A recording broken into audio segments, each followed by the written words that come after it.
श्री वाहिगुरु। अब आज हम करेंगे पांचवा सूत्र, नारद भक्ति सूत्र का।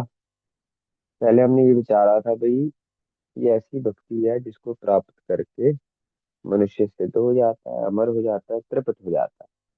अब आगे इसको बढ़ा रहे हैं।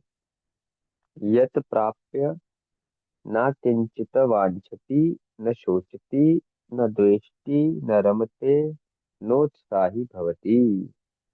कि भाई जिस भक्ति को प्राप्त करके भक्त के अंदर कुछ अन्य पाने की इच्छा नहीं रहती, उसके अंदर कोई चिंता नहीं रहती, कोई उसके अंदर द्वेष नहीं रहता, न द्वेष्टि, ना रमते। वो किसी चीज को देख करके किसी मटेरियल से वो सुखी नहीं होता, और कुछ बाहर का कार्य करने के अंदर उसको उत्साह उसके अंदर पैदा नहीं होता। तो ये भक्ति की प्राप्ति की विषय है। अब क्योंकि हम पहले बात कर चुके हैं कि भाई प्रेम का अगर किसी को स्वाद मिल जाए तो वो जीव आत्मा के अंदर कुछ इच्छा करने योग्य नहीं रह जाता, कुछ अनुभव उसके लिए अब और करने के लिए रह नहीं जाता कि भाई अपना अनुभव वो और कुछ बढ़ा सके। अगर आपको प्रेम की प्राप्ति हो गई तो वो शीर्ष अनुभव है। तो वो आनंद का एपिटोम है, उससे ज्यादा आनंद, वो अल्टीमेट सुख है। तो वो आनंद अपार है, असीमित है। तो अब उस किसी दूसरी चीज से, किसी आउटर स्टिम्युलस से उसको घटाया या बढ़ाया नहीं जा सकता। तो जब इस प्रेम को प्राप्त कर लिया तो भक्त के अंदर कोई कामना ही नहीं होती। अब कोई कामना नहीं होती, कोई चिंता नहीं होती, कोई शोक नहीं होता, कोई देश नहीं होता। किसी वस्तु को प्राप्त करने या उसके अंदर कोई इच्छा पैदा नहीं होती, कोई आकर्षण पैदा नहीं होता। उसका कोई क्रिया, किसी अन्य प्रकार के क्रियाकलापों में उसके अंदर कोई उत्साह रह ही नहीं जाता। अब ये चीज समझने वाली है भाई, जब हमें जो चीज प्राप्त करनी है उस तक हम पहुंच गए, जिसका ज्ञान कर लेने से सारा ज्ञान हो गया, हो जाता है। जब हमने उसकी प्राप्ति कर ली तो अब कोई हमारे अंदर इच्छा बच ही नहीं सकती कुछ और प्राप्त करने की। कि जब हमें सब कुछ ही, वो एक चीज प्राप्त हो गई जिससे हमें सारा कुछ प्राप्त हो जाए, एक के ज्ञान से जब हमें सब ज्ञान प्राप्त हो जाए, तो उस एक का जब हमें ज्ञान हो गया तो अब हमें आगे कुछ और ज्ञान करने योग्य हमारे लिए बचा ही नहीं। तो भक्त के प्राप्त करने के लिए अब और कोई वस्तु योग्य रह ही नहीं जाती। जिसने भक्ति को प्राप्त कर लिया उसके लिए अब और कोई वस्तु है ही नहीं जो प्राप्त करना चाहे। ऐसी कोई वस्तु ही संसार में उसके मन में पैदा ही नहीं होती, लालसा कि उसे और कुछ चीज प्राप्त करनी है। सभी कामनाएं जो है उसकी पूरी हो जाती।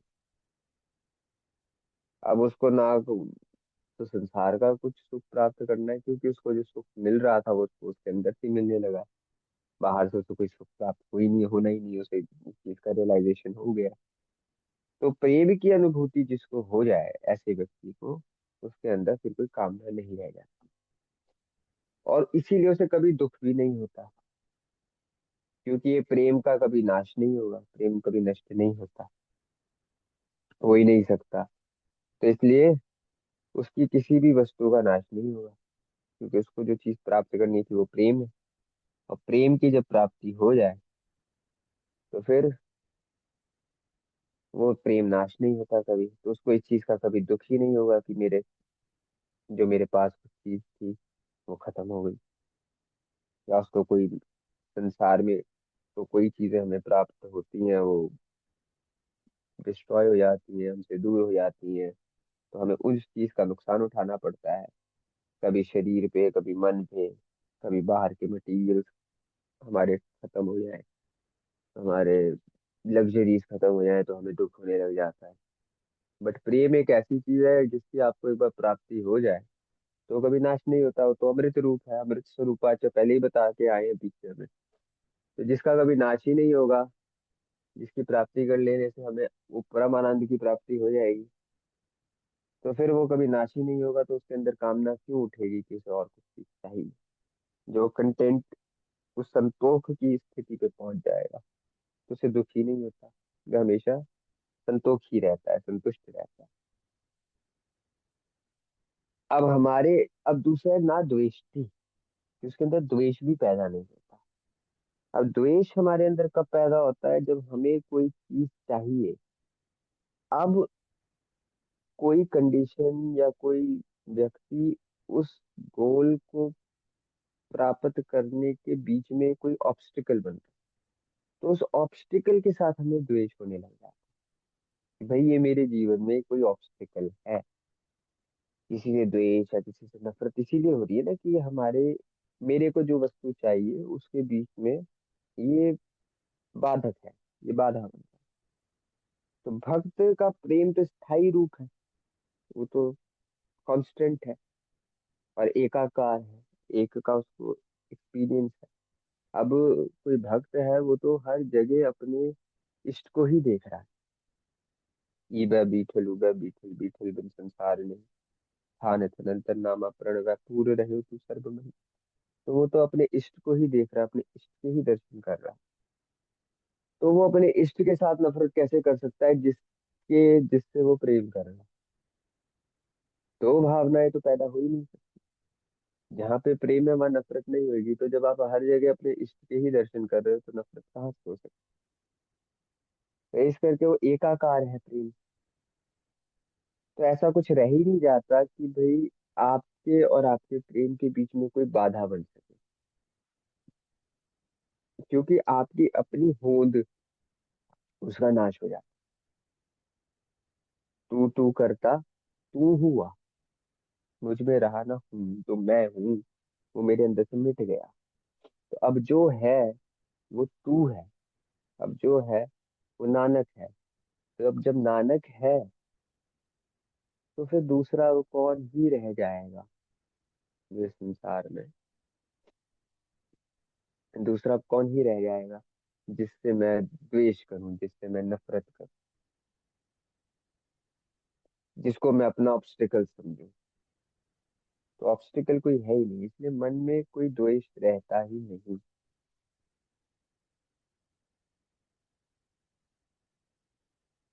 दूसरा, उसको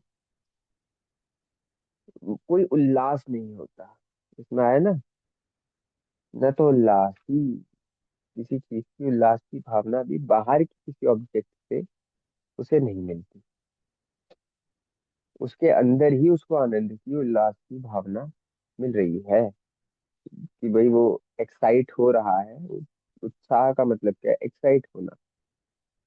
तो एक्साइटमेंट उसको बाहर के किसी भी ऑब्जेक्ट से प्राप्त नहीं है, क्योंकि बाहर का कोई ऑब्जेक्ट प्राप्त करने की अगर एक्साइटमेंट अंदर आएगी तो ऑब्जेक्ट जब तक है, जब तक वो मेरे को मिल नहीं रहा है, तब तक मैं भावूंगा कि भाई हाँ वो मेरे को प्राप्त करनी है।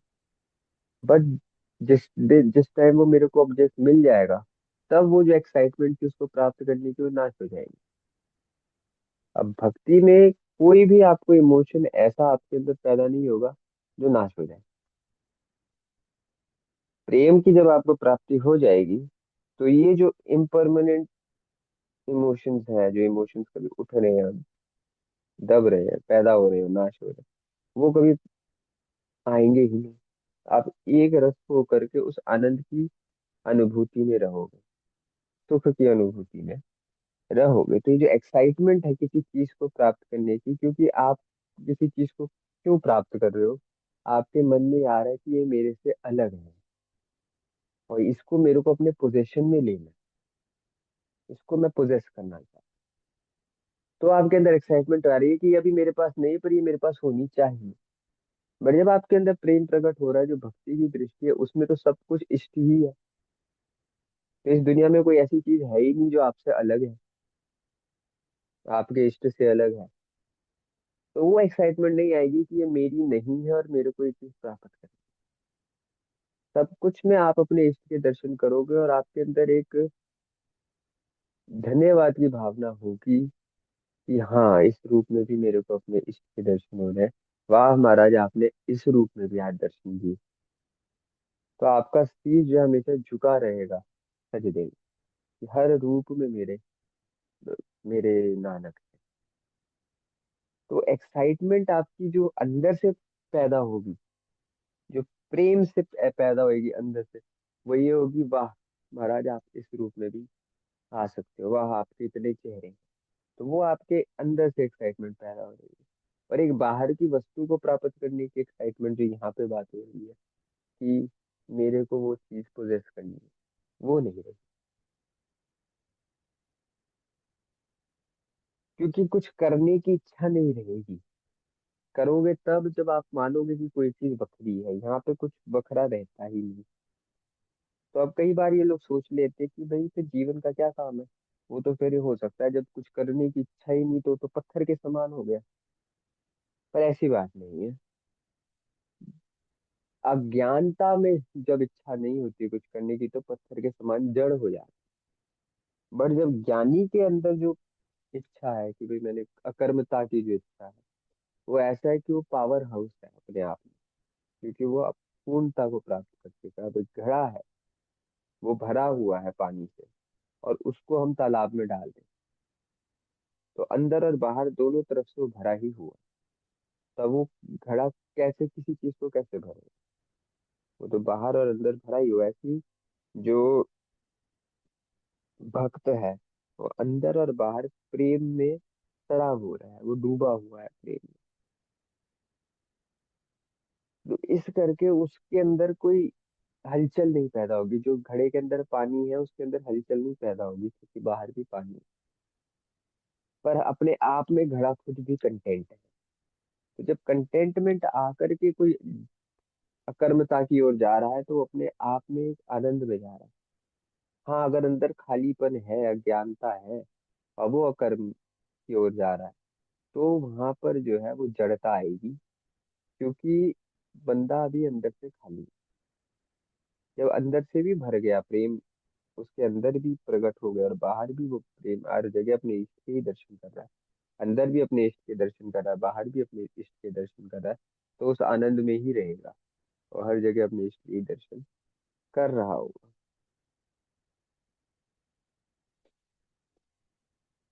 अब इसका मतलब ये नहीं कि वो चेंज नहीं ला सकता।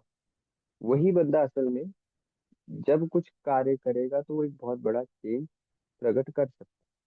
तो यहाँ पे न रमते का जो बात आई थी, वो आई है कि अज्ञानता में वो रमण नहीं करता। वो हमेशा प्रेम में ही सराबोर रह करके एक अवस्था में स्थित रहता है। उसकी अवस्था कभी चेंज नहीं होती कि आज वो आनंद में दिख रहा है उसका अंतःकरण, और कल वो बिल्कुल कोई अज्ञानियों वाली हरकतें करने लगेगा। तो ऐसा नहीं होता। जो साधारण व्यक्ति है उसको फर्क पड़ेगा बाहर के चेंज हो रहे सिचुएशन से। बट जो ज्ञानी है उसको बाहर की चेंजेस से कोई असर नहीं पड़ेगा। अब जैसे महाराज जब अनंतपुर साहब में विराजमान थे, तब भी महाराज के मुख पे वही आनंद, वही शांति थी।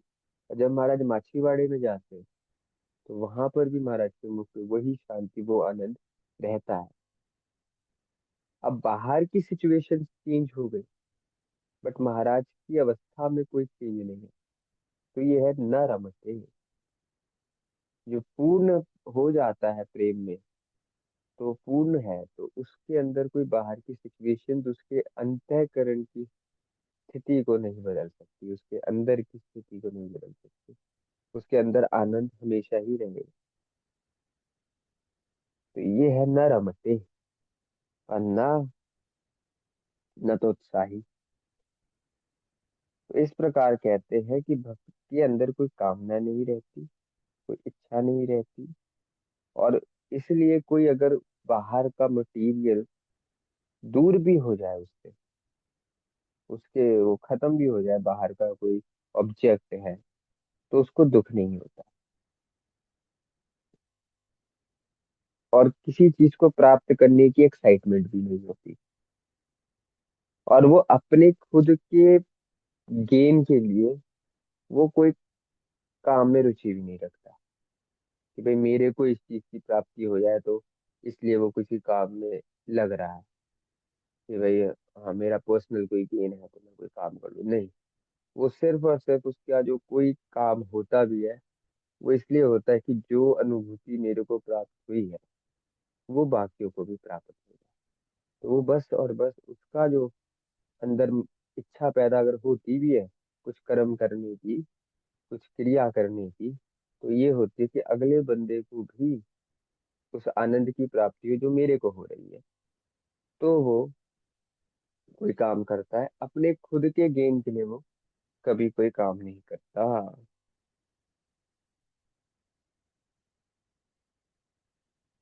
तो ये है पांचवा सूत्र।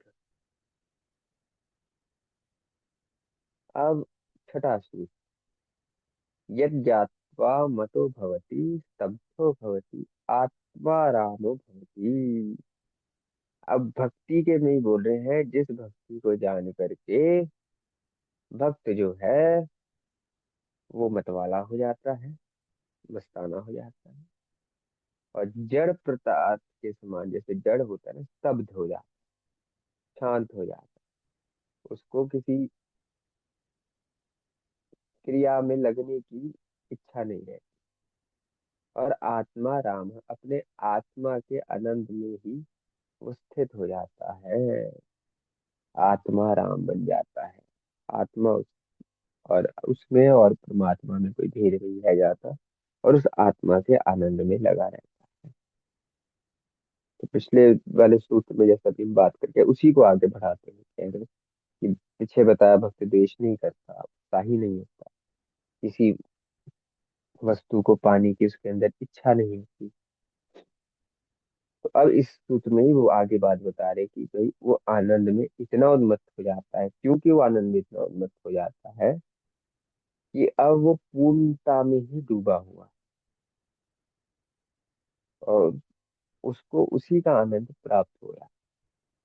अब उसके अंदर कोई हलचल नहीं रही, उस आनंद में ही वो सराबोर है, हर जगह अपने नानक के दर्शन कर रहा है।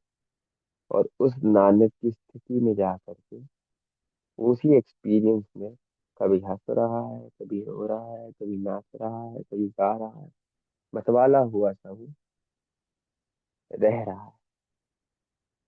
उसको अपने आसपास की चीजों का अब ज्ञान नहीं है, वो मान नहीं रहा है कि ये सब चीजें एग्जिस्ट भी करती है। अब वो जहां देख रहा है अपने नानक को देख रहा है, उसके लिए संसार वैसा नहीं रहा जैसा एक आम बंदे के लिए। तो उस तरह से वो संसार को परसीव भी नहीं करता। तो इस करके कई बार हम संतों को देखते हो, कभी जब अपनी समाधि में स्थित होते तो बिल्कुल ही भारस्थ हो जाएंगे, कभी वो रोने लगेंगे, रंग हंसते रंग रोवे त्रिपुटी कर जाए। तो ये उस आनंद की बात है जो मतवालापन है, कि मत्तो भवती, मतवाला हो जाए। क्योंकि अब उस आनंद को वो बाहर प्रकट कैसे करे, जो चीज किसी तरह से समझाई ही नहीं जा सकती। तो प्रकट भी होएगी तो पूर्णतः प्रकट नहीं होएगी। तो कभी वो हंसने लग जाएगा, कभी वो रोने लग जाएगा, लोग सोचेंगे पागल हो गया कि भाई कैसी हरकतें कर रहा है, बट असल में वो अपने अंदर के आनंद को प्राप्त कर चुका है। अब वो जैसे मच्छी समुद्र में कभी ऊपर उछलती है, कभी नीचे गहराइयों में चली जाती है, ऐसे ही वो अपने आनंद में रमण कर रहा है। तो अपने निज आनंद में वो इतना मग्न है कि उसे परवाह ही नहीं है कि बाहर संसार कैसे देख रहा है। क्योंकि हम अपने कंडक्ट को बनाते जब तक हमारे लिए संसार एग्जिस्ट कर रहा है, कि भाई बाहर कोई संसार है, इसलिए मैं अपने आप को ऐसे बना करके चल। बट अगर उसके लिए संसार ही एग्जिस्ट नहीं करा, तो फिर मस्त है, वो इंडिपेंडेंट है, वो जैसे भी बिहेव करे, तो अपनी मस्ती में बिहेव करता है। तो वो हो जाता है मत्तो भवती, उन्मत्त हो जाता है अपने आनंद में। उसके लिए सिर्फ और सिर्फ नानक ही रह जाते हैं, और कोई नहीं रहता। अब स्तब्धो भवती, वो स्तब्ध हो जाता है। वो बिल्कुल एक जड़ की तरह हो जाता है उसके लिए। अब वो कोई कर्म नहीं करता बाहर के लिए, उसको लग वो होता है कि भाई क्या ही कुछ करूंगा, सब तो नानक ही है। तो जड़ हो गया तो फिर एक प्रश्न उठ गया कि अगर वो जड़ हो गया, तब वाली बात की भाई ये तो फिर पत्थर के समान हो गया, तो फिर क्या कोई उसमें क्रिया नहीं हो रही? बट हम तो देखते हैं कि क्रिया होती है। तो वही बात आ गई। तो उपनिषदों में एक कहानी आती है याज्ञवल्क्य जी की और मैत्री के संवाद की, याज्ञवल्क्य और मैत्री का संवाद उपनिषद में। तो याज्ञवल्क्य जी कहते हैं भाई जब ज्ञान हो जाता है, ये अवस्था हो जाती है, तो फिर बाहर का ज्ञान को मैटर नहीं करता। तो मैत्री कहती है तो इसको पाने का लाभ क्या है, जब हमें ज्ञान बाहर का हो ही नहीं रहा। तो कहते हैं बाहर का ज्ञान जो है हमारा, याज्ञवल्क्य कि बाहर का जो हमारा ज्ञान है वो उस ऑब्जेक्ट तक सीमित है। वो ऑब्जेक्ट है तो हमें ज्ञान होगा, अगर वो ऑब्जेक्ट नहीं होगा तो हमें उस चीज का ज्ञान नहीं होगा। तो वो ऑब्जेक्ट तक सीमित हो रहा है ज्ञान। पर ये जो अवस्था है ब्रह्म ज्ञान की, प्रेम की जो अवस्था है, जो भक्ति जिसको प्राप्त कर रहा है, वो उस ज्ञान को प्राप्त कर रहा है जो किसी बाहरी ऑब्जेक्ट पे सीमित नहीं है। बाहर का ऑब्जेक्ट तो पर इम्परमानेंट, वो जो परमानेंस है, वो जो आत्मा है, यहाँ पे ज्ञान जो है वो वहां पे स्थित है, उसका हो। तो फल क्या होगा उसका कि वो ज्ञान कभी नाश नहीं होगा, जो आत्मज्ञान। पर बाहर का ज्ञान जो है वो नाश हो जाएगा। तो स्तब्धो भवति का मतलब है बाहर की क्रियाओं को वो रोक लेता है। अब बाहर की क्रियाएं जो है, वही बात जो भी पीछे करी, उसके अंतःकरण को चेंज नहीं कर, उसके इस मतवालेपन को चेंज नहीं करेंगे। जिसको आनंद आ रहा है उसको चेंज नहीं करेगा। वो दुखी बंदे के पास जाकर के भी बैठेगा तो उसके अंतःकरण में कोई दुख नहीं आएगा। और हो सकता है वो दुखी बंदे को भी सुख दे करके आ जाए, क्योंकि उसका अंतःकरण चेंज नहीं हो रहा, उसका अंदर चेंज नहीं। तो वो उस कैपेबिलिटी को प्राप्त कर रहा है कि उसका अंतःकरण अंदर जो है उस आनंद में है। और जो सामने दुखी बंदा है उससे उसका आनंद चेंज नहीं हो रहा, तो वो जो आनंद उसके अंदर है वो उस दुखी बंदे को भी शेयर कर दे, और दुखी का भी दुख नाश हो जाए। तो उसको भी दिखा दे कि बाहर का जो ऑब्जेक्ट है जिसकी वजह से तू दुख को प्राप्त कर रहा है, वो बाहर का ऑब्जेक्ट हाँ इम्परमानेंट है, और जो परमानेंट है वो तेरे अंदर है। तो वो उसकी हेल्प कर दे भी तो अपने अंदर के ज्ञान को प्राप्त कर। तो स्तब्धो भवति का मतलब है बाहर की किसी भी वस्तु का उसे ज्ञान वैसे नहीं होता जैसे एक आम इंसान को हो। बाहर की चीजों पे वो अपने ज्ञान को, अपने अटैचमेंट को नहीं लगाता। तो भक्ति योग में भी यही दृष्टिकोण रहता है, ज्ञान योग में भी ये दृष्टिकोण रहता है, ज्ञानी में और भक्ति में भी, दोनों में ये दृष्टिकोण है। और जब वो बाहर अपने ज्ञान को, अपने सुख को नहीं देख रहा, तो कहाँ देख रहा है? वो अपने अंदर आत्मा में जा रहा है। तो आत्मा में जब जा रहा है तो कह रहे आत्मा रामो भवती। वो आत्मा में राम की प्राप्ति करके आत्मा में ही आराम कर, उसका आनंद उसकी आत्मा में स्थित है, इसलिए वो परमानेंट आनंद है। अपनी ईश्वर अनुभूति के आनंद में वो पूरी तरह से डूबा हुआ है।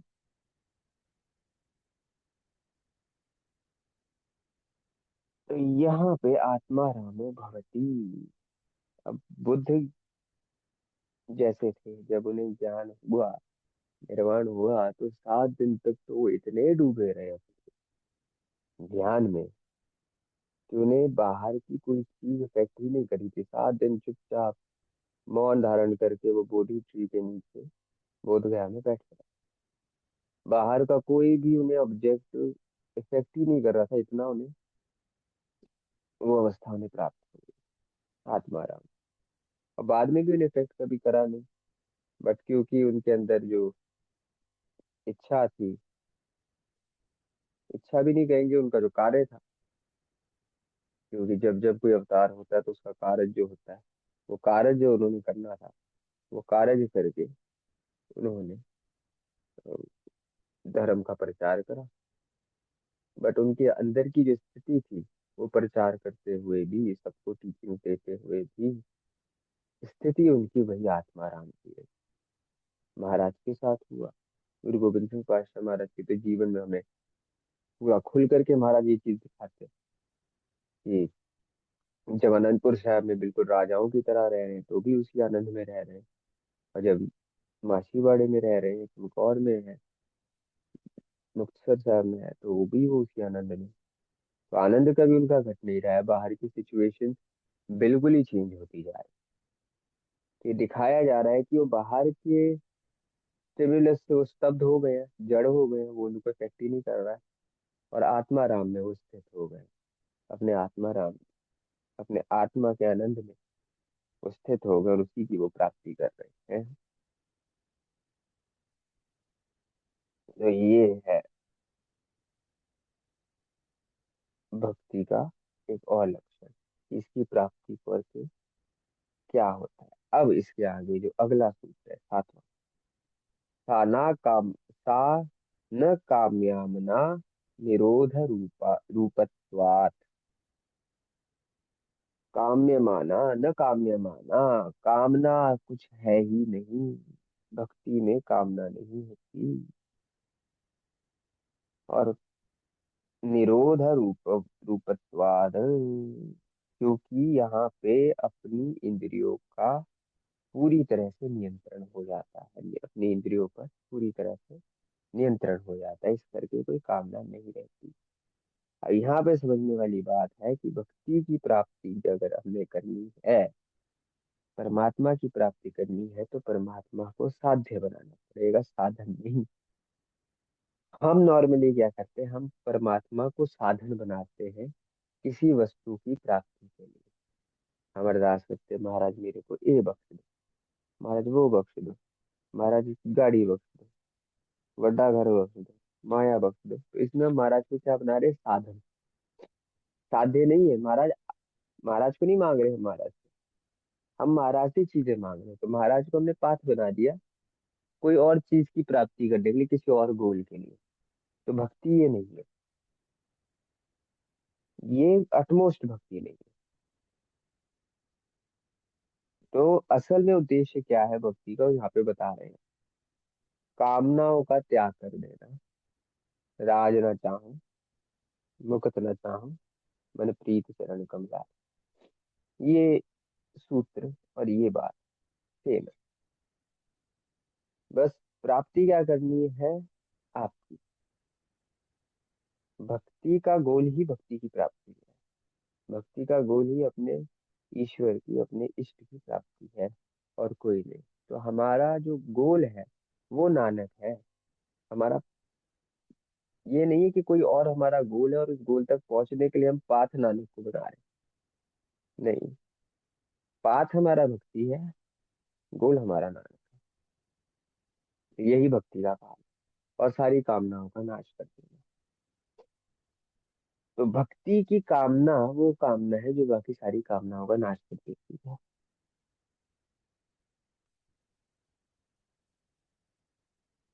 और ये चीज गीता में भी कृष्ण बताते हैं भाई, गीता में कृष्ण बोलते हैं मेरे को सबसे ज्यादा प्रिय ज्ञानी है। चार प्रकार के भक्त बताए उन्होंने उसमें। कहते एक भक्त है जो आर्त भक्त है, जिसको ये लग रहा है कि भाई मेरे जीवन में कष्ट है, तो दुख से उबरने के लिए मेरे को भगवान से प्रार्थना करनी चाहिए, मेरे को अरदास महाराज से करनी चाहिए। दूसरा होता है जिज्ञासु, जिसको यूनिवर्स के और इस सारा संसार के, सृष्टि के रहस्यों को जानना है कि भाई ब्रह्मांड में क्या क्या अपने अंदर रहस्य है।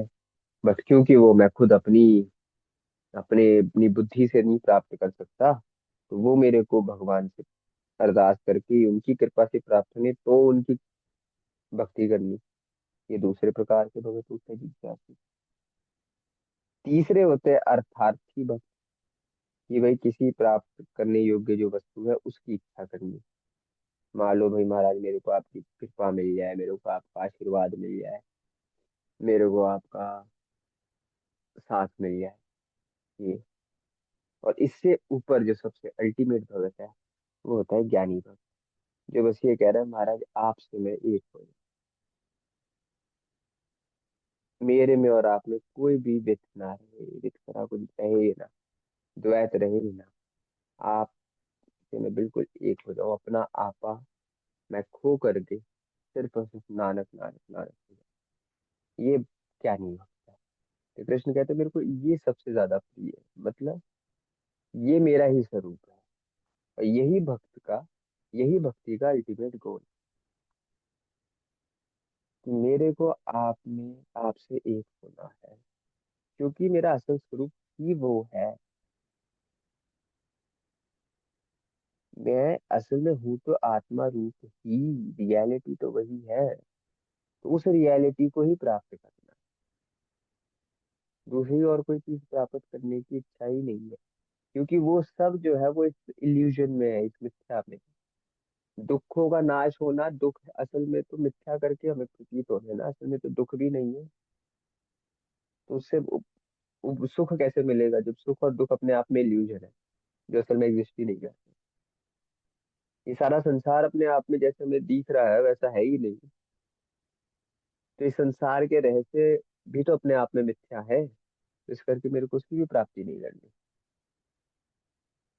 अब जब मैं आत्मा रूप हूँ, ये एक बड़ी डीप बात है, जब मैं अपने आप में आत्मा रूप हूँ, मैं मेरे में और आप में रियलिटी में कोई भेद नहीं है। तो मेरे को उस चीज को चाहिए, वो चीज मेरे को उस रियलिटी को प्राप्त करना है। मेरे को ये नहीं चाहिए आप मेरे पे कृपा कर दो तो मैं सुखी हो जाऊं, या आप मेरे पे अपना आशीर्वाद बना के रखो। क्योंकि आप आशीर्वाद मेरे पे बनाओगे तो आप और मैं, हम में एक भेद रहेगा। आप कृपा करने वाले हो, मैं कृपा पाने वाला हूँ, तो इसमें भी भेद हो गया आप में और मेरे में। बट अल्टीमेटली वो भेद भी नहीं है। तो वहां उस लेवल पे पहुंचना जहाँ पे भेद ही ना हो, प्रभ में मोह में तास में रंचक ना है। एक रंचक, एक कृत्य मात्र भी, एक सॉल्ट के एक पार्टिकल जितना भी भेद ना रहे, वो भेद भी मिटा दो, या ऐसा भी ना हो। बस तू ही तू, बस तुम ही रहो। ये जो मैं बना करके बैठा हूँ अपनी आइडेंटिटी, जो फॉल्स आइडेंटिटी है, वो मिट जाए और सिर्फ जो असल आपका स्वरूप है नानक का, वही रह जाए। तो यही भक्ति का गोल है। तो जब यहाँ पे पहुंचती है भक्त की दृष्टि, वहां पे कामनाओं का नाश हो जाता है। क्योंकि उसे पता है सारी कामनाएं मेरी सेंसेस करती है। ये सेंसेस का ही सुख भोगने के लिए सारी कामनाएं। मेरे को अच्छी गाड़ी मिले, वो सेंसेस का सुख है, अपने अहंकार को पुष्ट करना। मेरे को लग्जरीज प्राप्त हो, वो अपने सेंसेस को पहुंचानी है, अपने शरीर को सुख पहुंचाना है, जो नश्वर है, जो नाश हो जाएगा। तो भक्त वो चीज चाहेगा ही नहीं। राज क्या है वो, मेरे को स्वर्ग लोक तक इंद्र की पदवी मिल जाए, बट अल्टीमेटली तो वो भी खत्म हो जाएगी। वो भी तो इम्परमानेंट है, और वो इंद्र की पदवी को, उस सुख को कौन भोगेगा? वो मैं ये शरीर के रूप में भोगूंगा, इस शरीर से भोगूंगा। तो ये शरीर भी खत्म होगा, मरने के बाद मैं इंद्र बनूंगा, वो अलग शरीर मिलेगा, अलग कुछ मिलेगा। तो मतलब ये शरीर खत्म होकर के दूसरा शरीर मिल रहा है, तो दूसरा शरीर भी तो कभी ना कभी खत्म होगा। वो भी कौन सा परमानेंट होगा? तो उसकी भी इच्छा क्यों करनी? और मुक्त की इच्छा है कि भाई मेरे को महाराज के लोक में जा करके रह करके सेवा करने की इच्छा मिल जाए, महाराज के लोक में रहे। जो आजकल सचखंड का हमने कॉन्सेप्ट बनाया हुआ है, ये शायद कहीं 15वां लोक कोई सचखंड का है, यहाँ पे गुरु नानक महाराज विराजमान है, हम वहां जा करके रहेंगे। तो अगर मैं वहां पे भी रह रहा हूँ तो मैं तो महाराज से बखरा ही रह रहा हूँ। मतलब वहां पे भी मेरे को कोई और शरीर मिलेगा। तो जब ये शरीर नाश हो रहा है, तो वो शरीर की क्या गारंटी है कि वो परमानेंट रहेगा? तो जो चीज परमानेंट है ही नहीं, मैं उसकी इच्छा क्यों करूँ? जो परमानेंट है मैं उसकी इच्छा करूँ। वह आत्म रस ये जाने ही सोया खालिस से। तो फिर उसकी प्राप्ति हो जाएगी, तो क्या होगा? प्रभ में मोह में तास में रंजक नहीं, फिर तो कोई भेद ही नहीं रहेगा, भेद ही मिट गया। उस ज्योत में हम एक हो गए, जो सारे यहाँ से ज्योत बरत रही है। तो उस ज्योत की इच्छा बाकी सारी इच्छाओं का नाश करती है। आत्मा की प्राप्ति की इच्छा उस आत्म रस की प्राप्ति की इच्छा बाकी सारी इच्छाओं का नाश कर देती, फिर आपकी इंद्रिय आपके कंट्रोल में हो जाती। तो इस करके अपने इंद्रिय ज्ञान को, अपने इंद्रियों की इच्छाओं को दूर करके, उसको रोक करके सारी कामनाओं को त्याग देना, और सिर्फ एक ही कामना रखनी कि महाराज आपके साथ एकत्व हो जाए, आपके साथ हम एक हो जाए, जो है वो हम हो जाए, वो है इस सूत्र में उसकी तरफ इशारा किया गया है। सा न काम्य माना निरोध रूप पर बात। यहाँ तक आज करते हैं। वाहिगुरु जी का खालसा, वाहिगुरु जी की फतेह।